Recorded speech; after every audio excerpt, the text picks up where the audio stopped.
ఏమిటి ఇంత అక్కడి నుంచి ఫోన్ చేస్తుంటే ఎంగేజ్ వస్తుంది? ఆ మాట అంటే నాకు ఒళ్ళు మండుతుంది. నీ ఫోన్ ఎంగేజ్డ్ గా ఉంది. Don't talk nonsense. 3 రోజులుగా కనిపించలేదని 30 సార్లు ట్రై చేశాం. మీ నాన్న రిసీవర్ మెడలో వేసుకొని తిరుగుతున్నాడా? మా డాడీని అనడం కాదు, రిసీవర్ చేత పుచ్చుకుని మీ నాన్న నిద్రపోతున్నారా?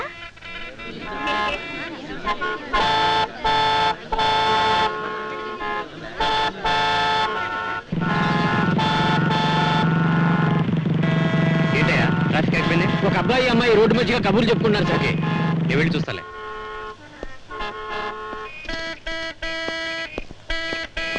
నువ్వు అలా మాట్లాడితే నాకు ఒళ్ళు మండుతుందా?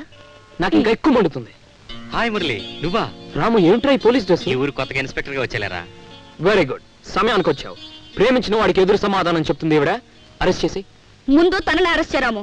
మీరిద్దరు కాసేపు ఇలాగ దెబ్బలాడుకుంటుంటే ఇద్దరిని ఒకే లాకప్పులో వేసేస్తా. బాబా పనిచేయరా, మాకు పుట్టబోయే బిడ్డకి నీ పేరే పెట్టుకుంటాం. ట్రాఫిక్ ఆగిపోయింది, కార్లు తీసేని. వెళ్ళండి అమ్మా, క్లియర్ వెళ్ళండి. త్వరగా స్టార్ట్ చేయమ్మా.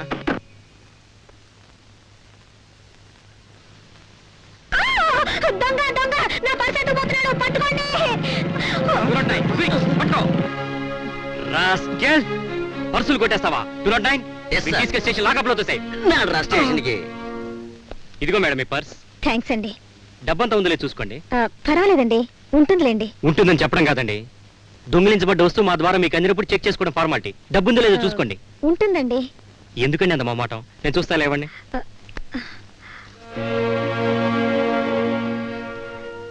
నేను దొంగ నరిచింది వాడు నా డబ్బెత్తు పోతున్నాడని కాదండి, మా అమ్మగారి కోసం నా దగ్గరున్న డబ్బంతా పోగు చేసుకున్నా ఆ మందు సీసా ఎక్కడ పోతుందో అని భయంతో అరిచాను.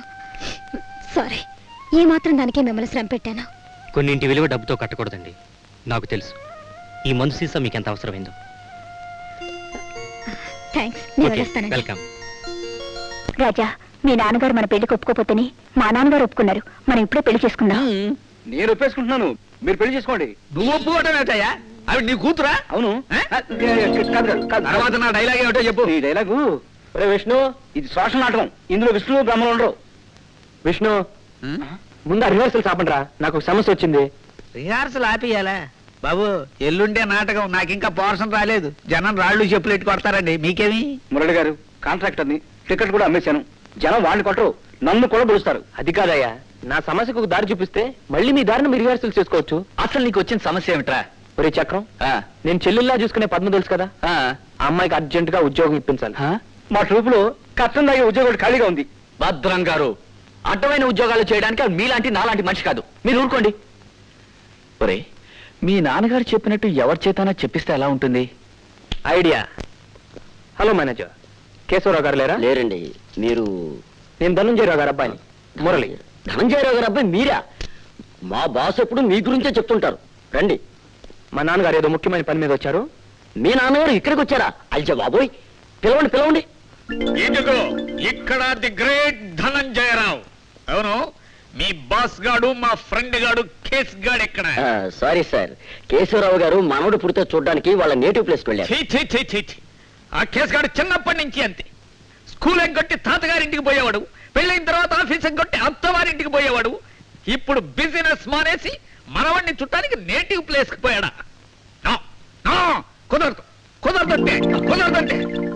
కుదరదంటే ఎలా డాడీ? వెళ్ళిపోయాడు కదా, మనం ఏం చేద్దాం? లేకపోతే ఏమిటయ్యా, నా అంతటి వాడిని పరిగెత్తుంటూ వస్తే మనవాడిని చుట్టానికి ఎడతాడు. మనవాడిని నాకు మాత్రం భాస్కర్, మీరు అనవసరంగా ఆవేశపడుతున్నారు. నేను పడతానయ్యా, ఆవేశపడతాను. మాట్లాడితే వెలికిలా పడతాను, నువ్వు కాలంటం పెడితే బోర్లా పడతాను. ఆఫ్టర్ ఆల్ పియ్య గారి నువ్వు నాకు సలహాలు చెప్పడం ఏంట? డాడీ వచ్చిన పని చూద్దామా వదిలేశాను. వదిలేశాను. సార్ తమకి కాఫీ కూల్ డ్రింక్స్ ఏవైనా తాగను. బోర్నవిటా తాగుతాను. ఆ. అది తాగే ముందు 2 బొండాలు తింటాను. అది తినే ముందు 4 బందర్ లడ్డూలు తినేయాలి. లేకపోతే నాకు అలాగే సార్ అన్ని తెప్పిస్తాను సార్. ఇంకా ఫ్రూట్స్ కూడా తింటాను. డాడీ అసలు విషయం చూద్దామా? అలాగే అలాగే. చూడు మేనేజర్, ఆ? నాకు తెలిసిన ఈ అమ్మాయికి ఈ ఆఫీసులోనే ఉద్యోగం వేయించాలి. అంతగా కావాలంటే కేసు గార్డు వచ్చిన తర్వాత నేను మాట చెప్పాలి. అయ్యయ్యో తమరు వేరే చెప్పాలా? ఇవాళ అపాయింట్ చేసుకుంటా. ఉద్యోగం వచ్చేసిందిగా. Thank you. డాడీ అమ్మో. ఏమయ్యా మేనేజరు, బోర్నవిటా అన్నావు, బందర్ లడ్డు అన్నావు, కనిపించలే. Good morning sir. వచ్చింతసేపు అయితే ఇప్పుడు గుడ్ మార్నింగ్ ఏమిటి? ముందు టిఫిన్ సంగతి తెలుసు. Tiffin tiffin. మేనేజర్ ఎవడు? నన్నెవడంటావు? నువ్వెవడివిరా? నేను హోల్ సిటీకి whole and soul the great Dhananjaya Rao గారిని. ఏమిటి నువ్వు ధనంజయరావు? కాకపోతే నువ్వుట్రా ధనంజయరావు. కేశవ పోలీసులు ఫోన్ చేయరా. నా పేరు పెట్టుకుని మోసం చేయడానికి వచ్చాడు. పేరేమిటి? అవును నేనేరా ధనంజయరావు. అయ్యి బాబోయ్, మరణించండి బాబు, మరణించండి బాబు. బాబు మురళి బాబు, ఎక్కడ దాక్కున్నారు బాబు? ఒరే, అంటే మా పని. మీ అబ్బాయి గారేనండి. నన్ను మీలాగా నటించమని ఇక్కడ ఇరికించేది. మిమ్మల్ని చూసి ఎక్కడో దాక్కుని ఉంటారు బాబు. బాబు మురళి బాబు రండి. ఏయ్, మురళి.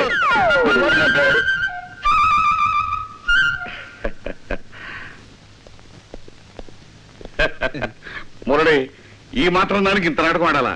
నన్ను అడిగితే నేను ఉద్యోగం ఇప్పించను. రే కేశవ, ఆ అమ్మాయికి ఉద్యోగం ఇవ్వు. ఓ అలాగే ఇస్తాను. మురళి, మొత్తానికి ఇవాళ ఒక మహానటుని చూపించావరా? మీసం ఇచ్చేయండి సార్. ఈ డ్రెస్ మీదే. అదే గెటప్ కోసం అని తొందరపడి సైజ్ చేంజ్ చేసుకున్నాను. నాకు ఇచ్చేయండి. అలాగే తీసుకెళ్ళు. Thank you sir. Thank you. బాబు వచ్చిన పని అయిపోయింది కదా, వెళ్ళిపోదాం పదండి.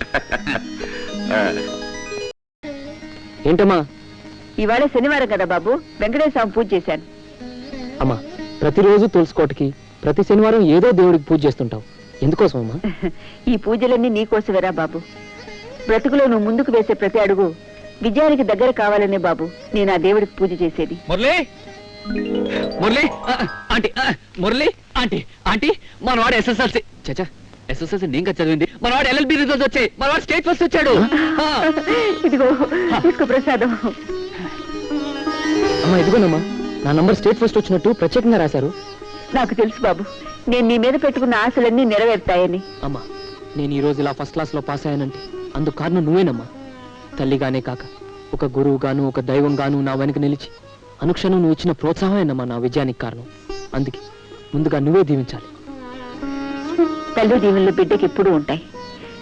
బాబు మురళి, నువ్వు పరీక్ష పాస్ అయిన ఈ సందర్భంలో ఈ అమ్మకు మాటివ్వాలి. తప్పకుండానమ్మా, ఏమిటో చెప్పు. బాబు, విద్య అనేది అది చదువుకున్న వాళ్ళకే కాదు, ఎదుట వారికి సమాజానికి ఉపయోగపడాలి. రేపు నువ్వు లాయరు కాబోతున్నావు. ఈనాటి న్యాయం పేదవాళ్లకు దూరమై ధనికుల చేతుల్లో ఇరుక్కుపోయింది. నీ విద్యని కేవలం డబ్బు సంపాదించడం కోసం కాకుండా న్యాయానికి దూరమై అన్యాయం అయిపోయిన అనేక మంది అభాగ్యులున్నారు. వాళ్లకు ఉపయోగపడేట్టు చూడు. అమ్మా అవును బాబు, న్యాయం దీపం లాంటిది. అది అన్యాయం జరిగే మనుషులకి వెళ్తున్నివ్వాలి. న్యాయం నిప్పు లాంటిది. అది అన్యాయం చేసే పెద్దల్ని బూడిద చేయాలి. కోర్టులు, చట్టాలు, సెక్షన్లు, శాసనాలు పేదవాళ్ళకి న్యాయం చేస్తాయంటున్నాయే తప్ప నిజానికి అలా జరగటం లేదు.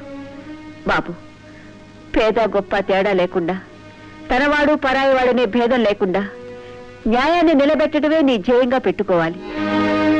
బాబు, నీ తల్లి ఒక న్యాయమూర్తి కూతుర్రా.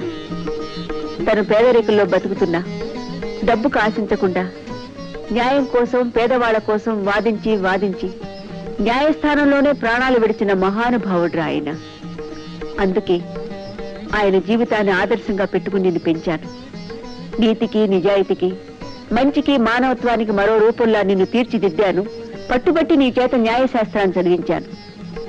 ఈ రోజు నిన్ను కోరుకునేది ఒక్కటేరా, నేరస్తుడు ప్రభువైనా పేదవాడైనా శిక్షించబడాలి. ఆ లక్ష్యం కోసమే అడుగు ముందుకు వేస్తానని నువ్వు నాకు మాటివ్వు. తప్పకుండానమ్మా. లోకంలో అన్నిటికంటే అమ్మ మనసు అనేది అతి పవిత్రమైన పుస్తకం. అందులో రాయబడ్డ ప్రతి అక్షరం నా పాలిట వేదం. అందుకే నీ మాట నిలబెడతానని, నీ ఆశయం కోసమే నా విధిని, వివేకాన్ని ఉపయోగిస్తానని ప్రమాణం చేస్తున్నానమ్మా.